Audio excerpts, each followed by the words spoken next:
Man, good comp with Wendy. Yeah. She's wonderful. Yes. All right. So should we transition to my superlatives then? Let's do it. What do you have for us? All right. Well, this was this was a really great week for content out there. I actually had a really hard time narrowing it down. I had 6 originally. I had to kind of get it down to a reasonable number. And I kind of how I did that partially is I'm kind of putting 3 of them together. So there were 3 really, really good profiles or like appreciation pieces about 3 really important Packers players.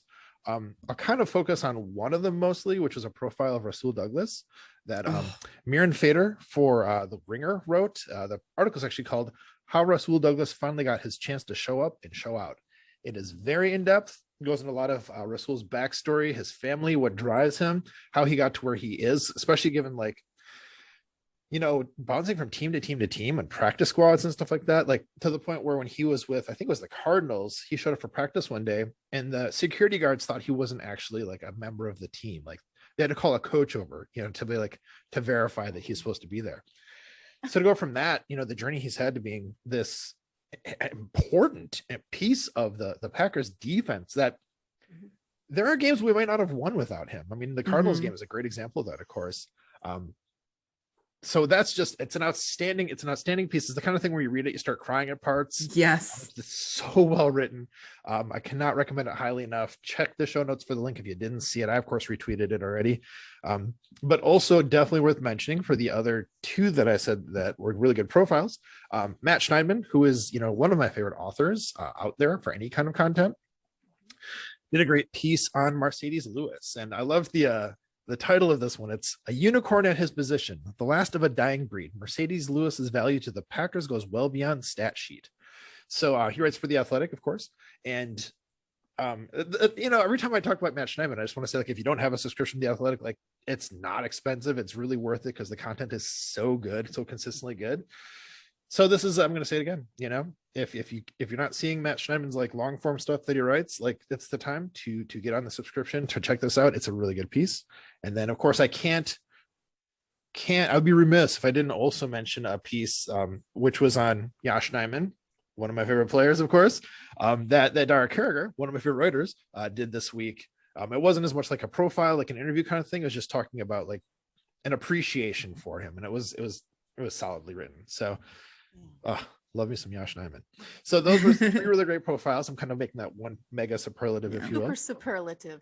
So yeah, well, and worth mentioning Mirin Fader. She actually wrote the Giannis Antetokounmpo book that was like his biography this past, like I think it was maybe August, September, that was apparently very well written. I'm not a Bucks fan, so it doesn't really tickle my fancy, but yeah, she is that writer. So I was excited to see her name because everybody raved about that book. So yeah, I'm definitely I didn't really know her stuff before that, and I'm also not really even like a basketball fan as much. But I was like, I'm following her. I'm gonna check her stuff out now because that was amazing. All right. Well, my next one then was a really great now what do you call it? A vine on Twitter. A vine. It was a thread that Tim Bacchus was in the middle of. Tim Bacchus writes for Cheesehead TV and is a good take machine. I love his thoughts on you know, just his tweeting and stuff. But at any rate, in the middle of this thread of him and some other people going back and forth, he got into 9 ideas that he has to make officiating better in the NFL. So I'm just gonna read his words. This is in the words of Tim Bacchus. Number 1, invest more in officials, make them full-time employees, incentivize them with better pay and benefits. Number 2, invest more in technology to take advantage of immediate changes, sky judge sort of thing. Number 3, change review systems so reviews are only used up if they fail. And that's one of the most ridiculous things that, you know, like. Number 4, allow more reviewable plays, which I'm super behind. I've got to say, like, there are so many plays that different kinds of penalties plays that should be reviewable, but for whatever reason, they don't make a huge difference in the right way, I think. Number 5, immediate objective review of penalties available when needed. If we can instantly see a call is bad from an immediately available replay, they should be able to change it right away. These are great ideas. Number 6, stop making excuses for poor officiating. He tagged NFL officiating here. Never admits fault, never attempts to correct errors and systematic issues. Needs to be a complete overhaul of officiating, and the league needs to actually admit there's a problem. that's a mic drop moment. And then he has 3 more. So that was a good one. So number 7, simplify certain rules to put referees in fewer positions where they're set up to fail because rules are needlessly convoluted. I mean, like this last week, Erin, you had said like, I don't even know what a catch is anymore. And I had like tweeted back like, what's not clear about this? Like, obviously being facetious. Cause like, if you read the rules on a catch, it's bewildering. It's completely confusing. Mm-hmm. Yeah, a lot of rules need to be simplified for sure. Tim's number 8 was eliminate unnecessary judgment calls like taunting. I mean, come on. And then the 9th one was stop forming postseason super teams of referees that haven't worked together in season. Right. I mean, a lot of this is like, you might think of like this thing or that thing here or there, but to like see them just listed out there, have like 9 really good points. Respect. Right. And the one that Monty and I literally just talked about this like an hour ago on 4 Downs that will be out on set the same day this is released. And the big one is the accountability issue. Yeah. Like the fact that we specifically brought up the Bengals and the Raiders about the whistle blowing. Yeah. And the NFL just said that wasn't a whistle. And it's like, we heard it and it's on TV. Everybody heard it. And it's not like it's like the 50s where you don't have a way to record it. Like it's all over Twitter. Like you can't just say that it didn't happen. I mean, that to me was appalling. And that's what they always do. So, I mean, it's crazy. I shouldn't be appalled anymore, but that one really irritated me. I was like, how can you say it didn't happen when everybody heard it and can go back and look and listen and hear it? It was so bizarre. It's that is the most egregious thing, is because none of this stuff will change because the NFL won't admit that they have a problem. Absolutely. And that's such a weird sequence too, because they blew the whistle prematurely anyhow, because Joe Burrow was not out of bounds. So they shouldn't be blowing the whistle. It should have been, the outcome should have been what happened, which was scoring a touchdown. Right. Like if the ref hadn't blown the whistle and if they hadn't lied about it later, if they hadn't just ignored it at the time, it was messed up. Everything about it was messed up. Yeah. An absolute mess. Yeah. It's super frustrating. Are they not making enough money so that they can't implement this? Right. And it is, not have enough money to like fix this stuff. Right. Yeah. I'm very annoyed. It's particular this year. And then of course I have my conspiracy theories as to why they don't make changes, which we won't go into again. So. I wonder, I think there might be a bot out there if you just, if you tweet some about NFL and rigged, because like the second that I like responded to something else, like right away this guy's like in there like, of course it's rigged, you're being naive. It's like, where'd you come from? I know. He's probably just like googling like NFL rigged just to see and reply to everybody to be like, yes. I saw that too, and I'm like, don't call me naive. Right. Yeah, it's been really bad this year. And it's part of the issue is like they're focusing on stupid things like taunting, and it's like, okay. And then, you want to talk about the 49ers matchup, like back when if you look back at week 3, Devontae Adams got like hit in the head and like, nope, that's fine. But don't look at a guy like we can't do that. It's just a bizarre way to handle things of like they just don't practice what they preach ever. And it's just such a gross look and such a stain on the NFL to be like, this is the best we can do, and we're $1 billion company.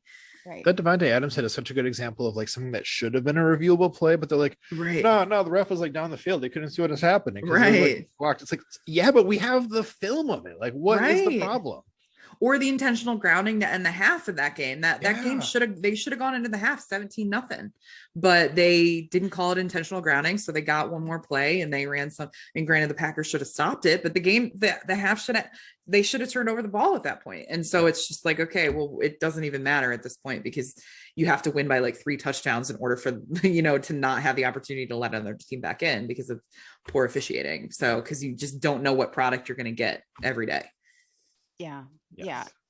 And it is taxpayer funded. So they can review all kinds of things. We talk about some of the things that are supposedly being reviewed by Congress. And I mean, there's a lot that could actually be done to make the officiating more accountable to everybody, to the game itself and the players and the fans. So yeah, I agree with that. That was a great Tim Backus, great Yeah. tweet. Good dude. Great tweet. Yeah, I love Tim. line. Yeah, he's a good dude. All right, so I have one more then, of course. And surprise, we're talking about Sam Holman for the 50th week in a row. So Sam Holman, who I love Sam Holman. he's amazing. He's love a good this dude. guy. So Yeah. I mean, just like you were talking about Monty being a very underrated person, I think Sam's immensely underrated as far as not just I agree. Pecker's Twitter, but also as a writer. Mhm. His brain is he's got a great brain You know for what? football. It's he's with Wisconsin sports heroics. It's probably that CEO holding him back. I'm just kidding. I love Robin. I feel like I need to like establish need that to was sarcastic explain because what someone's that gonna was be like, about. "Wow, she's mean." Yeah. Yeah, you and Robin back and forth is hilarious on Twitter. So Sam wrote out an article. It came out a week ago, and so we just missed the chance to talk about it last week. So I saw it like on the Friday. This is the thing about recording on a Thursday, of course. I don't catch all the stuff from the end of the week, but his article was 5 ways the return of Za'Darius, Mercilus, and Jaire can boost the Packers defense. So 5 very concrete, like specific, detailed ways, kind of walked through it. I won't get into it now just because like it's worth going to find everybody and like reading it. Yeah, it's very detailed, it's very thought out and very interesting. It's like things I would never think about, like how you use the combinations of this player and like the specific sort of schematic things you can do with them. Sam, love you, Nice. man. It's great stuff. So that's what I got. Very And nice. Dawn, I think you had one you wanted to talk about too. Wordle. Wordle. Some Love ASMR Wordle. going on there. Wanted to keep it short and sweet. Okay, best new thing to happen to Twitter. I mean, it's not just Twitter, obviously, but I just think Wordle is fun because it's bringing people together. We can encourage each other on it. It's my sister started playing it a while back. And I'm like, I got to check that out. I got to do this. And then I started, and it's just so ridiculously satisfying. Mm-hmm. I don't know what it is. It's the simplest game on the planet. Not simple to do, not easy, but simple, to learn the rules. And it's just super rewarding. I even managed to do it today, even though I'm half conscious. And today was very challenging, but if you're not doing Wordle, join the fun. It's fun, and it's not even an app. It's a website. There aren't any ads. It's free. It's fun. And that's it. Erin, have you jumped on the Wordle train yet? Are you I on the Wordle have. train? I do very much enjoy it. I am like something that I don't know if people really know about me, like because I'm very much about Packers on my Twitter. I'm a huge nerd. I do bring it up every once in a while, but like huge nerd. Like I love puzzles. I love word problems because I just love figuring things out. That's why I like learning these softwares because it's a challenge to learn how to do Premiere Pro and to use just Photoshop because I had no training on it. So just to know how to do things, it's a lot of fun to me because I'm a nerd. But it's actually because I feel like this is like aging myself a little bit. Do you guys remember, like I used to watch Game Show Network because again, nerd, and Lingo was a game and it's literally Wordle. It was where people would guess a word and they'd either get like one letter potentially, and then they guess a word. And then if it was a certain color, you knew it stayed there. But if it was like a circle, the letter was somewhere else. So it was like, this is literally Lingo. Like I grew up with this game. But yeah, I play it. It's fun. And I just, I hate that there's only one word a day. That's like, I wish we could get like 5 or something. Cause I'm like, well, that's like, I gotta wait another 24 hours. It's like the serotonin boost and then the letdown. Like, aw. The thing I like about it being one word is because then people will post, their scores on Twitter. Right. So you're interacting with people about it. You get that chance to like, get caught up on people's tweets and stuff about it. So I feel like it's more interactive that way. It's bringing people together. It's a beautiful thing. I agree in a really strange way. Yeah. I love that. Yeah. And I was up really late yesterday night, like, or maybe it was the night before. I'm so confused. Anyway, it was at sometime this week I was up. I didn't go to sleep for 36 hours or something like that. Oh my gosh. Yeah. And so I didn't do it. And then it was like I did it. And then it was like the next one is in 4 hours. I was like, Just wait 4 more hours. And then today I was like, oh my gosh, I haven't done my Wordle. I'm going to ruin my streak of like 4 now. It's so fun. Everybody I see, I'm like, are you doing, on the street practically? I'm like, it's just so fun. I don't know what I vaguely remember the lingo, but I don't know what it is about it, but it's just strangely satisfying and addicting. It's funny because my boyfriend asked me about it. He is on Twitter, but he's not super active, which I kind of like. But he asked me, he's like, what is this that I keep seeing? And I kind of told him about it. He hated it. He's not into that kind of stuff. And I'm like, let me teach you. Like, I'll show you how to do it. I got all excited because, again, nerd. And so I was just like, yeah, he didn't care for it, but it's not really his style. So. Well, the first time I saw it, I was like, oh, I'm going to do this. Everyone's doing it. My sister's doing it. And I looked at it and I was like, what do you do? I didn't read anything. I just went right into the thing. Like, yeah, I did too. I was like, I'll just put a word in and see what happens. So I had to call her or ask her or something. And then she's like, my sister is so good to me, Lori. She explains everything to me about anything I ask, football, whatever, Wordle. And then a couple days later, I was like, okay, I'm going in. I'm going to try this. And it's like, now it's addicting. It's totally addicting.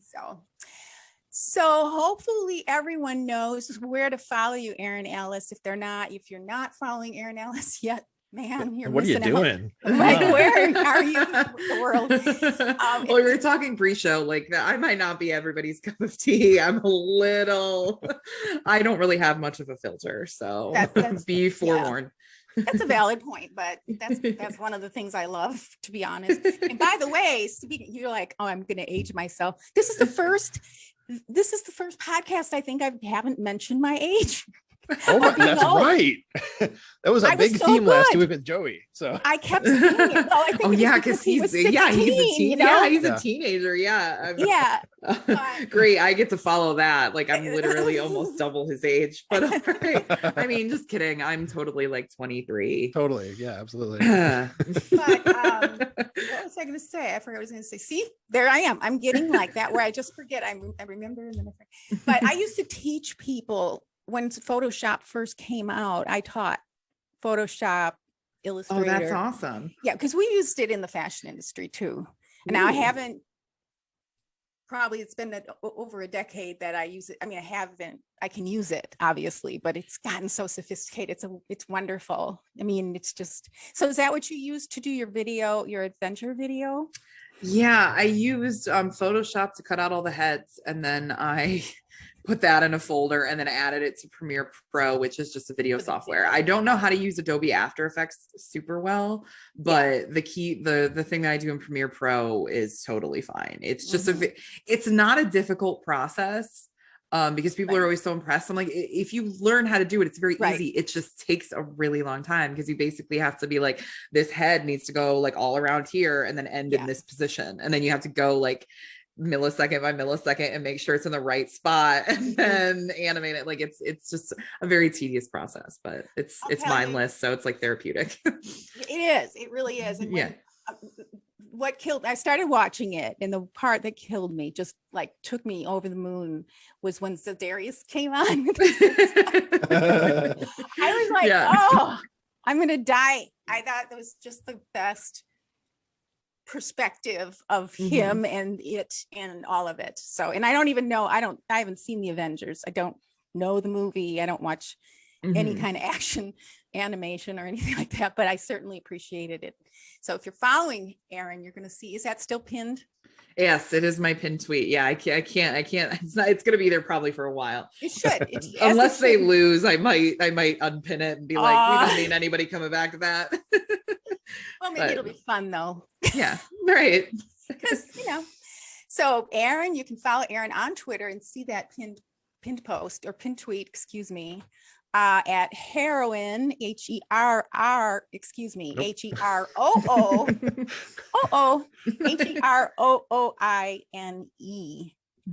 and at Twitter on Brand Off Topic.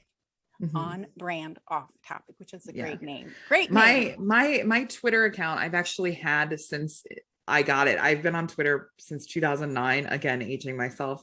When I was when I was like 8. Very relaxed parents. No, I was 19, and that's been my Twitter handle forever, because someone had, because my nickname growing up, one of my cousins used to call me heroin, which this is not the drug, ladies and gentlemen. It is, there is an E in the end.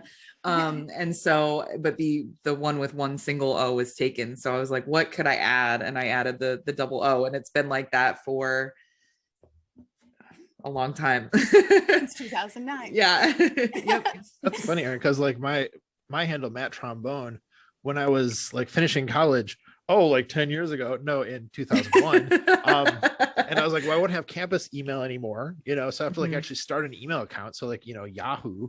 I was like, I guess Matt Trombone, kind of like on the spur of the moment, and that's just been my thing since then. So yep, kind of weird how those things come around. Yeah, and they just stick. So let's see. Go ahead. You can also follow our podcast, Hey Willip, HEYWLYP, on Twitter and Instagram, Facebook, wherever you are, basically YouTube. We have a YouTube channel. We usually download our podcast into videos. And Dawn DeKisto in the same places, DAWNDICQUISTO. And Matt, how do you spell Matt Trombone? Well, it's Matt Trombone with 3 T's. It's all of Matt and all of Trombone. There we go. Matt Trombone. And so friends, please subscribe, rate, and share Hey We Like Your Pod, because wherever you listen, because it helps us grow our audience and keep spreading the love. Yeah. Yes, it does. And we do love spreading the love. We love you very much. And Erin, thanks for being with us. And we appreciate all of you joining us out there in our audience. We're all so glad to know you, to be fans of you, and to be fans of the most storied team in the NFL, especially this weekend. Yes. So we do appreciate your support, your subscriptions, and sharing our pod. And we look forward to seeing you next time on Hey, we like your pod. Wordle. It was so delightful talking to you here. Oh my goodness. Yeah, I know. Thank you guys so much for having me. It's been fun and a nice break from Shimmy and Todd. I'll tell you that much. I feel much classier today.